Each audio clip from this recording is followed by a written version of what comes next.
বাড়ি ভাড়া 20% বাড়ানো সহ 3 দফা দাবি নিয়ে কেন্দ্রীয় শহীদ মিনারে সমাবেশ করছেন হাজার হাজার এমপিওভুক্ত শিক্ষক। দাবি না মানলে এরপর মার্চ টু সচিবালয় কর্মসূচির ঘোষণা দেওয়া আছে। এ বিষয়ে আরও জানাতে কেন্দ্রীয় শহীদ মিনার থেকে যুক্ত হচ্ছেন সহকর্মী আরিফুল ইসলাম। আরিফ, মার্চ টু সচিবালয় সম্পর্কে আন্দোলনকারীরা কি বলছেন, বিস্তারিত জানাবেন।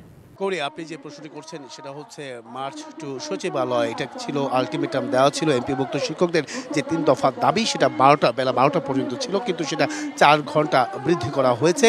কারণ এখানে যারা শিক্ষক যারা রয়েছেন তারা বলছেন আলোচনা চলছে, সেই আলোচনার সাপেক্ষে কিন্তু আরও 4 ঘন্টা বাড়িয়ে 4টা পর্যন্ত তারা বহাল রেখেছেন এই মার্চ টু সচিবালয় যে অভিযাত্রা সেটা করতে। তো এখন আসলে দেখার অপেক্ষায় বা অপেক্ষা করতে হবে যে পরবর্তীতে কর্তৃপক্ষের কাছ থেকে বা সংশ্লিষ্ট যারা আছেন তাদের পক্ষ থেকে কি ধরনের প্রস্তাব আসে, কি ধরনের পদক্ষেপ নেয়, সেটার উপরে ভিত্তি করেই তারা কিন্তু অপেক্ষা করছেন।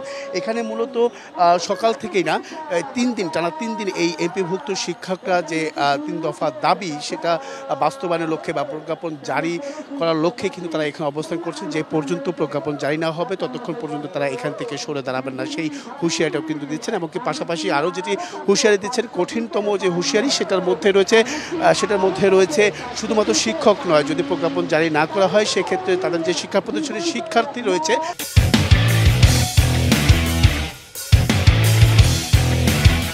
তারাও এইখানে অংশ নেওয়ার আহ্বান জানাবেন বলে জানিয়েছেন। একটু জানতে চাই আপনার কাছে, কি করবেন, পরবর্তী পদক্ষেপটা কি নেওয়া উচিত?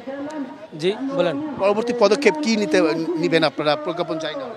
যদি আজকে 4টার মধ্যে আমাদের বাড়ি ভাড়া বাস্তবায়ন না হয়, হ্যাঁ, আমাদের প্রজ্ঞাপন যদি জারি না হয় তাহলে আমরা লাগাতার কর্মসূচি দেব এবং আগামীকাল সচিবালয় আমরা ঘেরাও করব।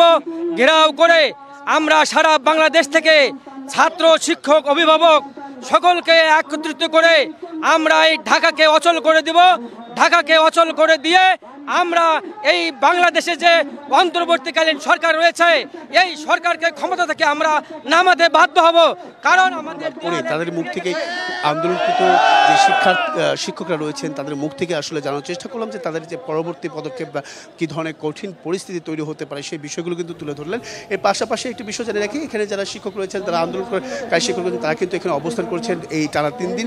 বিশেষ করে কেন্দ্রীয় শহীদ মিনার তারা কিন্তু রাতের বেলা অবস্থান করেছেন। তো তাদের কথা ভেবেই সংশ্লিষ্টরা দ্রুত সময়ের মধ্যে পদক্ষেপ নেবেন এমনটাই কিন্তু প্রত্যাশা করছেন। তো এই ছিল এখান থেকে সবশেষ। পরবর্তী সংবাদে নতুন তথ্য পেলে অবশ্যই জানার চেষ্টা করবো। কৌরি। আরিফ, ধন্যবাদ আপনাকে।